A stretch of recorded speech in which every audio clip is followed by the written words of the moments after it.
You're listening to This is Yoga Therapy. I'm your host, Michelle Lawrence, and I've had the opportunity to interview many of those who are making a difference at the intersections of yoga and health. And I'm here to share with you their stories and conversations. Thanks for listening. In today's episode, I interviewed Lee Majewski. Lee is a yoga therapist, an author and founding director of Yoga for Health Institute, a nonprofit organization located in Toronto, Canada. She's also a visiting senior yoga therapist at Kaivalya Dhamma Institute in India. Her own journey through cancer brought home the value of ancient yoga methods and resulted in creating a unique healing, residential and online retreat called Beyond Cancer. As a result of program effectiveness and being the first of its kind, Beyond Cancer has received an influx of international recognition. Apart from India, the Beyond Cancer retreat is offered in Australia, North America, and Europe, and online. Lee is recognized internationally as an expert yoga therapist in cancer care and psychosomatic chronic diseases. Lee is passionate advocate for yoga therapy's place in healthcare and in the community worldwide. In this episode, we spoke about spirituality and yoga therapy, a topic that is near and dear to Lee and the subject of her new forthcoming book. It's such a pleasure to meet you and have you on the podcast today, Lee. Thank you. I feel really privileged to be able to speak on your podcast. Thank you. Can you start by sharing a bit about yourself and let us know how you came to yoga and how has the practice supported your path as a human? Well, I came to yoga by accident without knowing it's yoga. I went during very stressful part of my life, being a single parent and being in quite responsible job. I came to a lecture, and during that lecture, somebody conducted a guided meditation.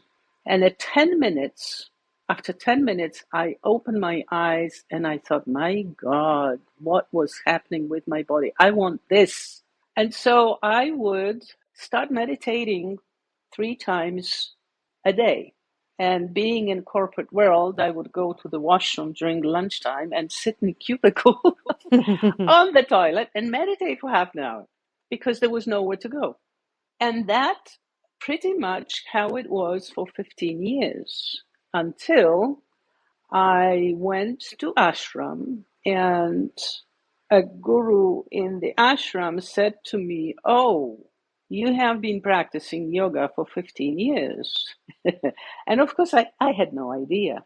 I came to yoga by way of meditation, which because I was so strapped for time, I did not go to any courses. And so meditation was really guiding me rather than I guided meditation. And that's how it started. And I never stopped. Mm-hmm. I think at some point there in your life, you did get a cancer diagnosis. Is that right?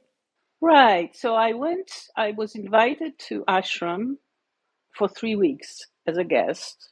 I met this guy, here in Canada.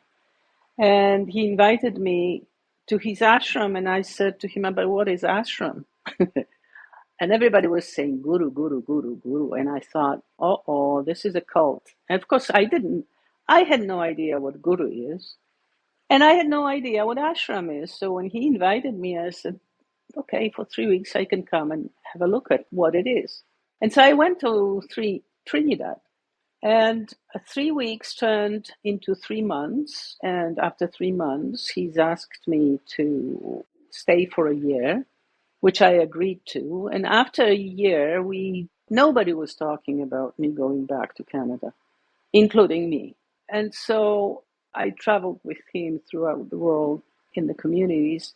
And I would still be probably there if it wasn't for the accidental diagnosis of breast cancer. And so I had to come back to Canada for the treatment. And when I was going through and I had lumpectomy and chemo and radiation, and it lasted 2 years and it drove me almost to the grave. or actually suicide, because I figured, if life is about this, then I want to check out. But throughout the toughest period of times I had in a treatment, I was actually using pranayama. I wasn't able to do asanas. I was using pranayama and I was using meditation. And so that was my experience. And then at the end of the treatment, I went to see my oncologist. And he said to me, well, we've done everything we could. Now you can go and live your life. And I looked at him and I thought, but what life? Where is life? I cannot function. I have no brain. I have no energy to function. I can't walk up the stair of flights. And there's nothing there. There's no safety net to hold me, or tell me what to do next. That is important because some years later, I would have to count, maybe 6, 7 years later, when I finished my treatment, I started to teach yoga and I started to live off yoga because I didn't want to go back to my corporate life. And I noticed that people started to get better when I was working with them. And I would, of course, work with cancer patients. And I worked also with youth released into day program from psychiatric hospitals. That was fantastic experience.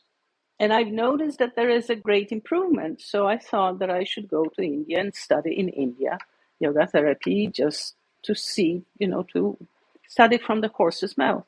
Well, I went for 9 months, what I thought was 9 months, but before I even finished the course, they've asked me to stay and teach.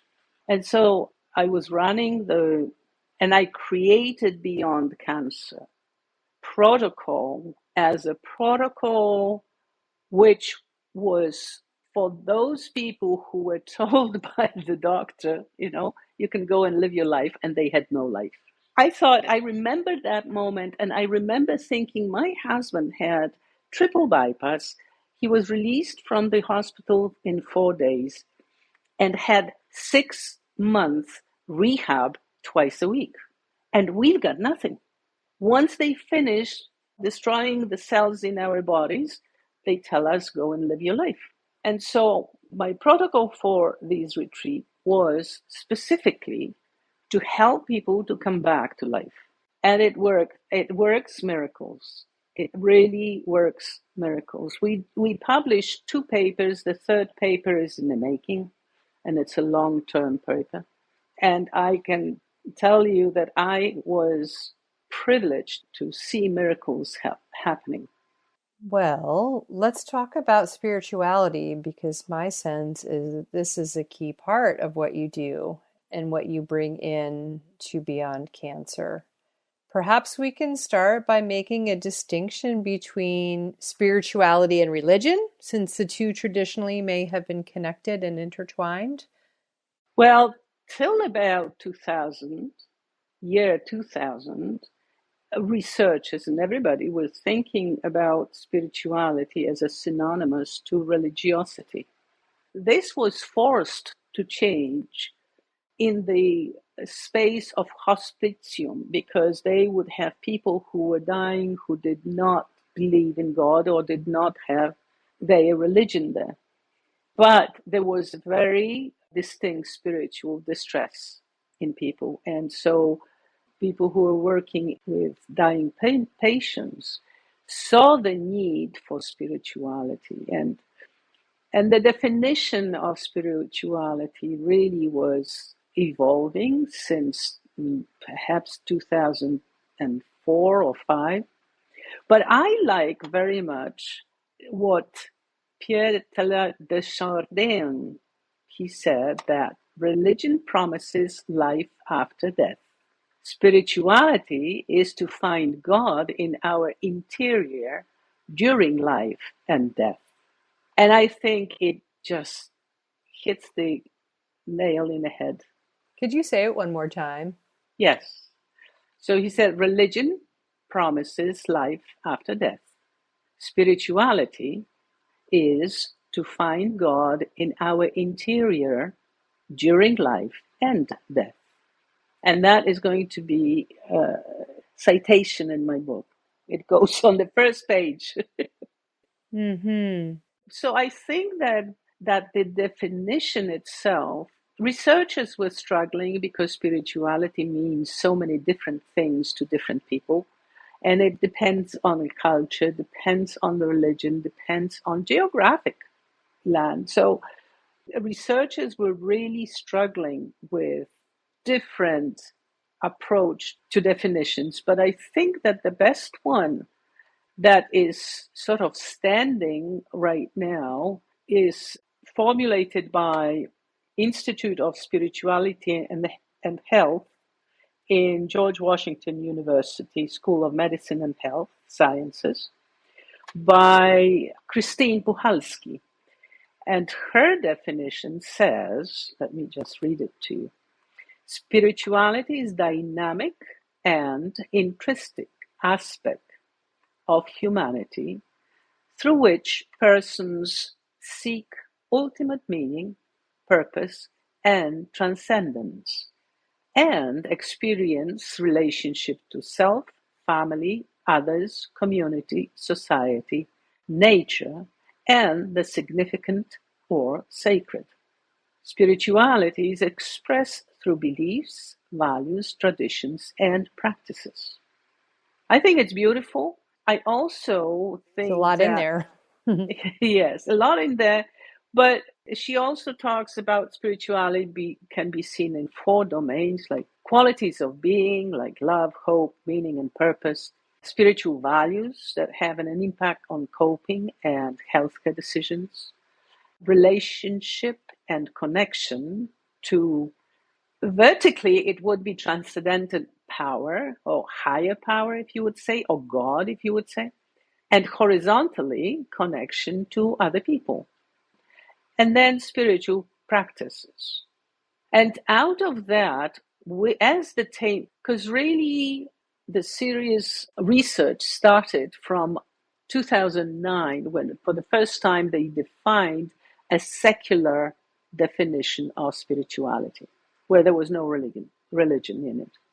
And the interesting research was done where they looked at impact of on health of religiosity and secular spirituality. And the effect or the finding was confirming that spirituality is much more important than religiosity.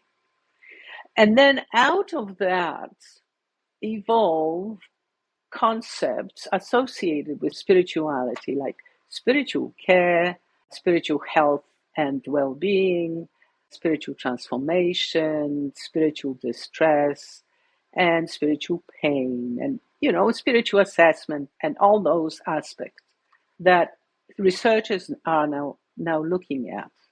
So that's in research world. When we come back to that first definition that I gave you, where it talks about seek ultimate meaning, purpose, and transcendence, and experience relationship to self, family, others, community, society. I mean, you look at Patanjali, you look at Bhagavad Gita, like that's what they talk about. Yeah. So let's bring it into the context of yoga. So what do you think, or how would you talk about spirituality in the context of yoga? I wouldn't. This is my personal opinion that I will speak from, okay?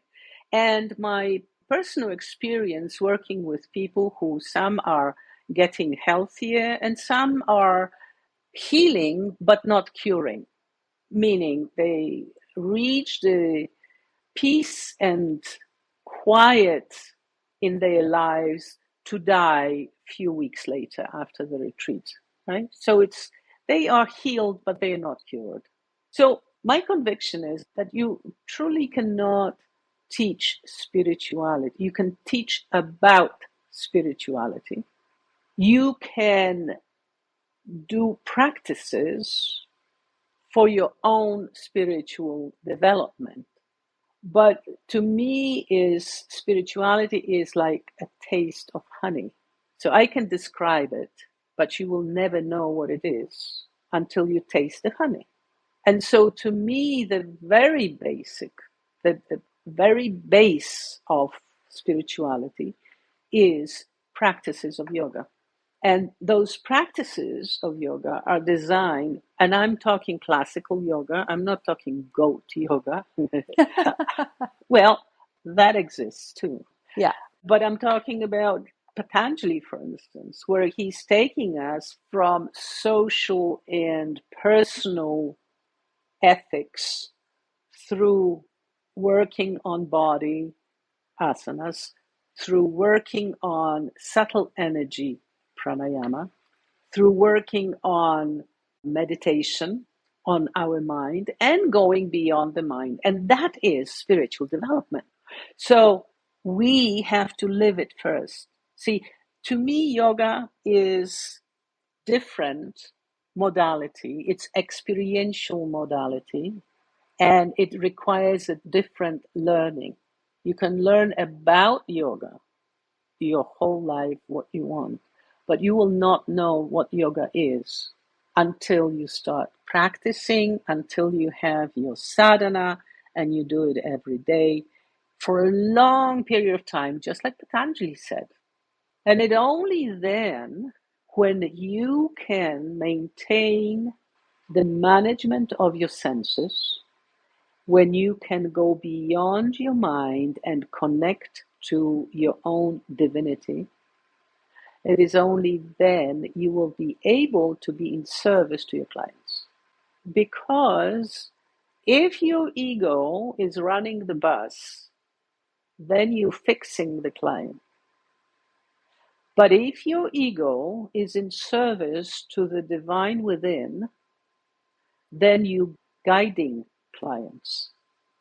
Then you are able to hear what they need to say. You are able to hold the space for them so that they can find their own truth and connection to their own divine. To me, that's what yoga therapy is. Yeah, I'm with you. So I wonder, how has the misconception of asanas equating to yoga and spirituality equating to religion confused yoga therapists and clients and just people who practice yoga in general? Yeah. When yoga came here, it was adopted as as a fitness fad. And so you had publicity, you had the girls, beautiful young girls with with postures that are not available for a client, the average client. And then so you have fad, and then you have a whole industry around this image of yoga. In general populace, when you say yoga, what do they think of? They see studio with mats Yeah. on the floor and people doing different things, right? Yoga pants and yoga mats. Yes, we who practice yoga and teach yoga, we have contributed to that image. And then you have yoga teachings online, like yoga teacher. Anyway, it's misnomer because you can't know you have to live yoga. You have to be in yoga state. And being in yoga state means that you have worked out your own stuff, that you have silenced your own noise, internal noise, so that you have connection to the still small voice. And my still small voice is at the back of my head. And that's the guidance. From that spot, you are able to help clients. So, what has your experience been in the cancer care realm, and how has spirituality come into the practice and the therapeutic relationship? I know we're not teaching it, but just talk to me about how it shows up. I love working with cancer patients because, as you know, part of the problem in any alternative discipline when we are working with clients, part of the problem is compliance. And so, you'll tell people do this 3 times a week and they will do once or none, because they didn't have time. But I found that when I'm working with cancer patients, the situation is completely different. And the reason it is different is that cancer carries a big stigma, and people are afraid of cancer. When you have your diagnosis and the doctor says, usually he or she says, "I'm sorry, but you have cancer," you actually hear, and that's what I heard too, you actually hear, "You're going to die, maybe next week." And so when you're working with people who are afraid, so afraid that they are ready to commit to whatever it gives them some hope, then there is much easier to work with them than with anybody else, because you don't need to convince them.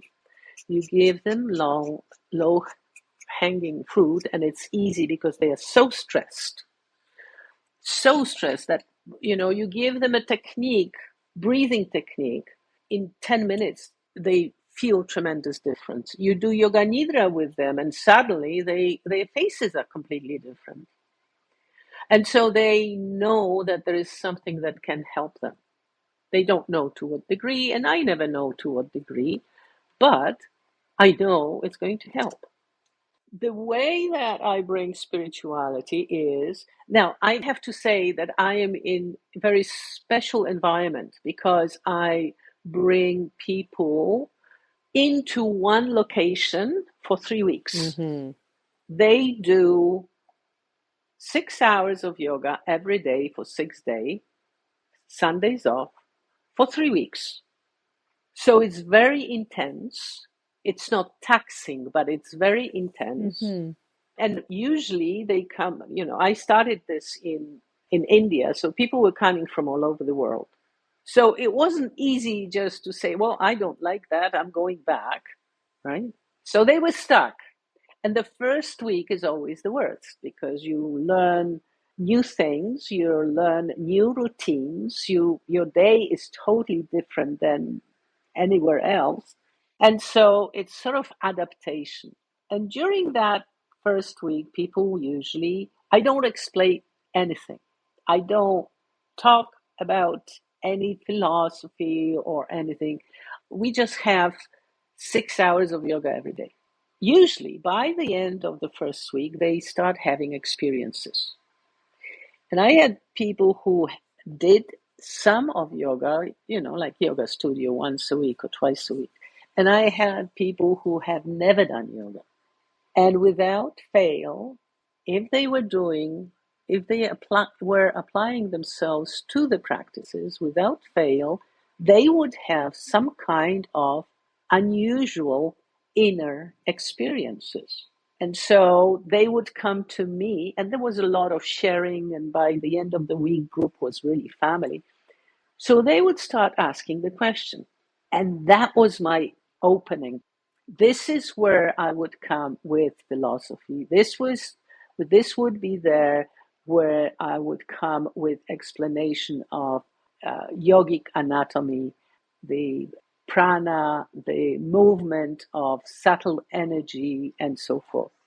And again, the more practices they had, the more experiences they had, the more open they would be to explanation of the meditation, of the effects of pranayama, effects of asanas, effects of yamas and yamas.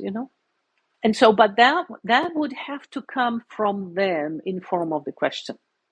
Because then there was an opening. I wasn't preaching, I was answering the question. Yeah, you saw the light of awareness there. They asked the question. Yes.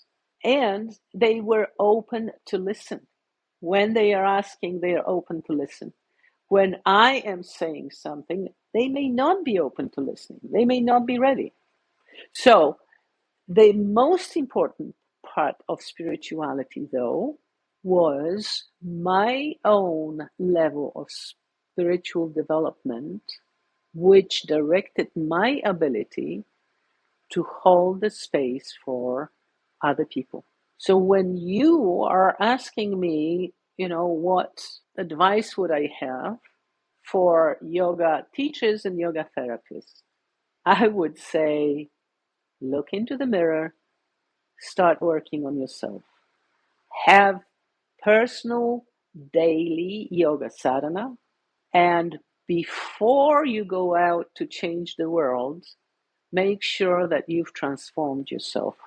To me, that's the most important thing. The schools are now teaching cohorts of young people who have done some yoga and now they want to change the world because yoga is panacea for everything. It's not.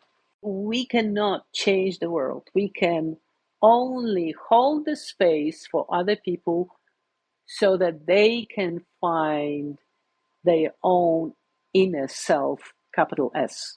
Mm-hmm. Mm-hmm. That's all we can do. Yeah. And once we can do that, help them do this, that's the process of healing. When I talk to young students, I never talk about tools. Mm-hmm. Now it's much better. There's more awareness because there's more people working in the cancer community and there's more education about it. But when I started was 10 years ago. People would come to me as a specialist. They would come to me and say, what yoga would you recommend for breast cancer? Yeah. And what yoga would you recommend for colon cancer? It's almost irrelevant. Yeah. When they were asking yoga, they invariably were saying, what asanas would you recommend?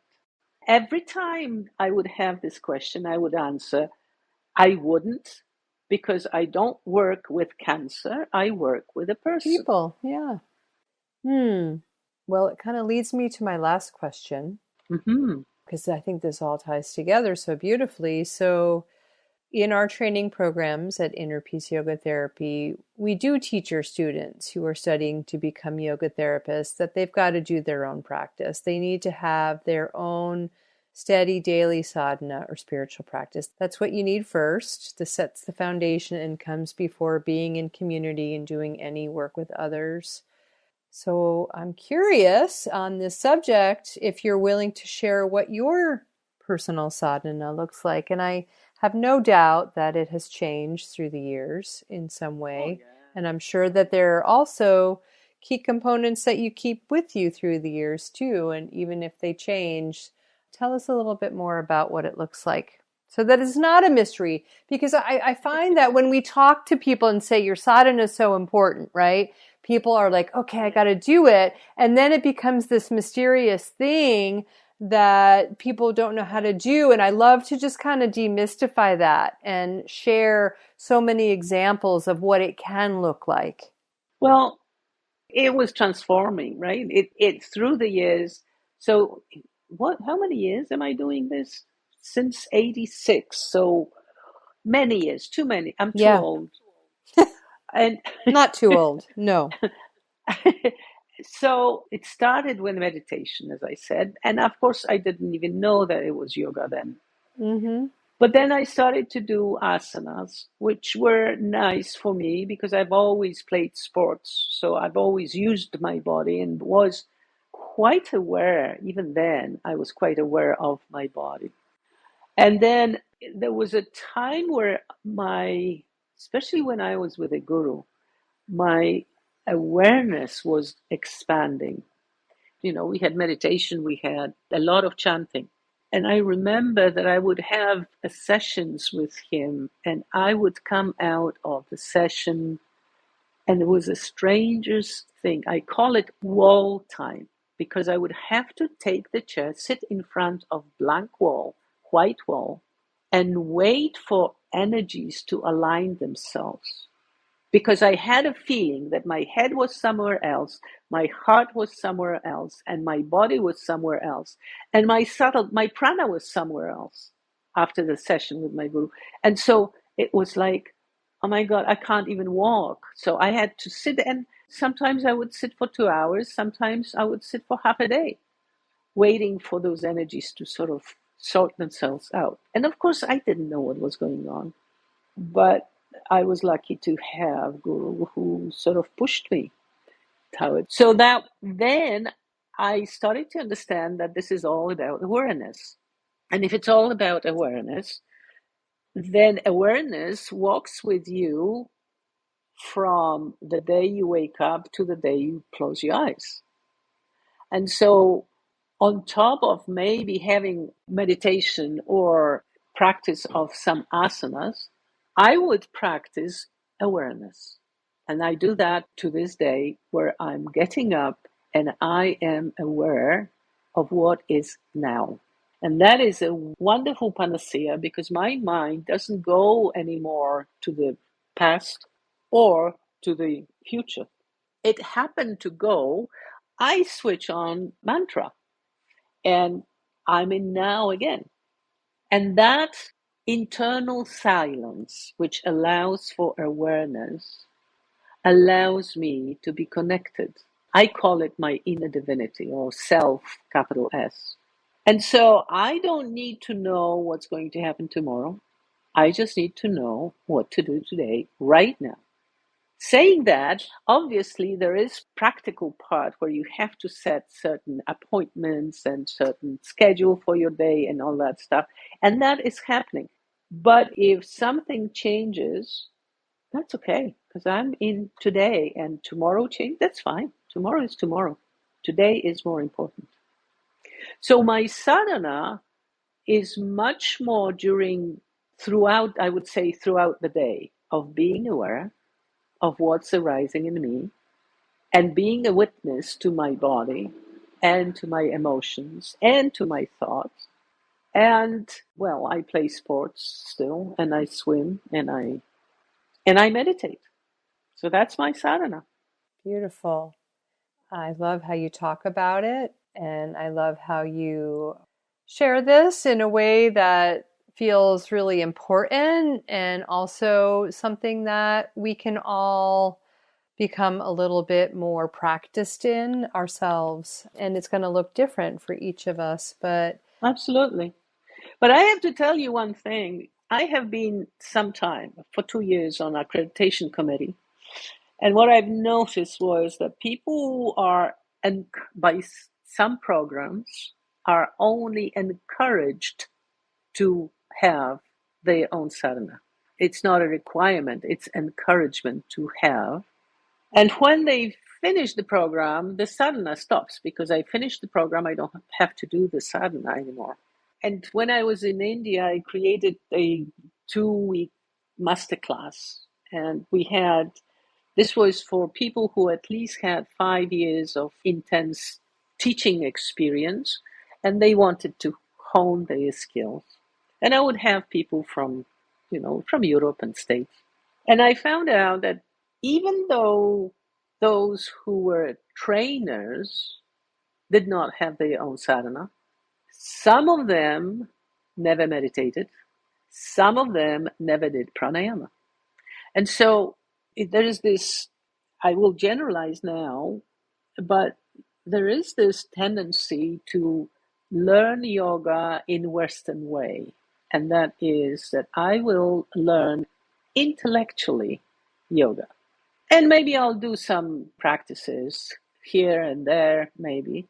But yoga sadhana is not represented as a core competency, and it should be. And we are now working, because the IYT is reviewing the competencies. There is a special interest group created within IYT, which is dedicated to spirituality. And that group is now working on including the language of spirituality into those competencies and making the yoga sadhana a core competency, because we lost it. yeah. Well, thank you for your part in that, for your role in that. Well, there's a group of us, so it's not me, just me. But Yeah. there's Thanks to all yeah. of you. Yeah. And thank you for taking the time today, Lee. I really loved our conversation, and it was such a pleasure. Thank you very much, Michelle. Thanks for sharing some of your insights with us, and I look forward to hearing more about what you put out there in the world. Okay, thank you so much. If you'd like to learn more about who we are and what we do, visit us at innerpeaceyogatherapy.com.